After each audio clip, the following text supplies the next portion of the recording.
Lord Buddha ये 9वें incarnation थे भगवान कृष्ण यानी कि भगवान विष्णु के 24 अवतारों में एक अवतार बुद्ध भगवान है না, গৌতম বুদ্ধ বা তথাগত বুদ্ধ কোনোদিনই বিষ্ণুর অবতার ছিলেন না। তো এই চক্রান্তটা বেসিক্যালি গুপ্ত পিরিয়ড বা তার আগে অর্থাৎ 400 শতাব্দীর আশেপাশে ঘটেছিল। সেই সময় সাধারণত বৌদ্ধ ধর্ম বা বৌদ্ধ বিচারধারা হিন্দু ধর্ম বা হিন্দু বিচারধারার উপরে বেশ জাঁকড়িয়ে বসেছিল।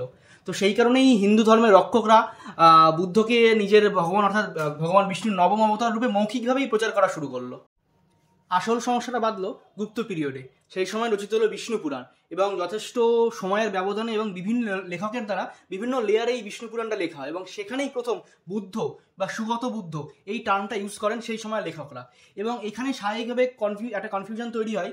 বৌদ্ধরা ভগবান বুদ্ধের একটি উপাধি ব্যবহার করে সুগত, যারা অর্থাৎ নির্বাণপ্রাপ্ত মানুষ। আবার কোথাও হিন্দু ধর্মের লোকেরা বলছে এই সুগত তাদের নিজের সুগত বুদ্ধ। তো প্রথম বিষ্ণু পুরাণে এই কনফিউশনটা দেখা যায়।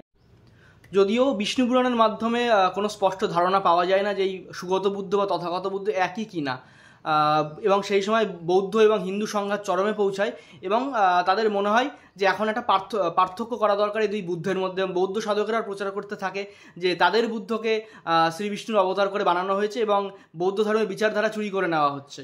তো পরবর্তীকালে অর্থাৎ 500 থেকে 900 শতাব্দীর আশেপাশে বিভিন্ন আরও ধর্মগ্রন্থ প্রকাশিত হয়, যেমন অগ্নিপুরাণ, শ্রীমদ্ ভাগবতম বা ভবিষ্য পুরাণ, যেইখানে সুগত বুদ্ধের আরও কিছু ক্লিয়ার আইডিয়া দেওয়া হয়।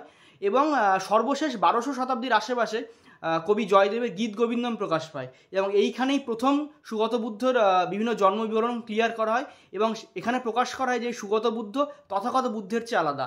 তথাগত বুদ্ধের জন্ম লুম্বিনীতে, এই সুগত বুদ্ধের গয়ায়।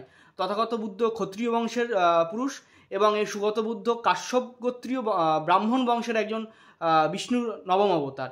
এইভাবে ধীরে ধীরে সুগত বুদ্ধ এবং গৌতম বুদ্ধের একটা ফারাক তৈরি হয়। যদিও তাদের হিন্দু ধর্মের লোকেদের ধারণা ছিল যে এই গৌতম বুদ্ধই বিষ্ণুর নবম অবতার, যদিও সেরকম কোনো ব্যাপার না।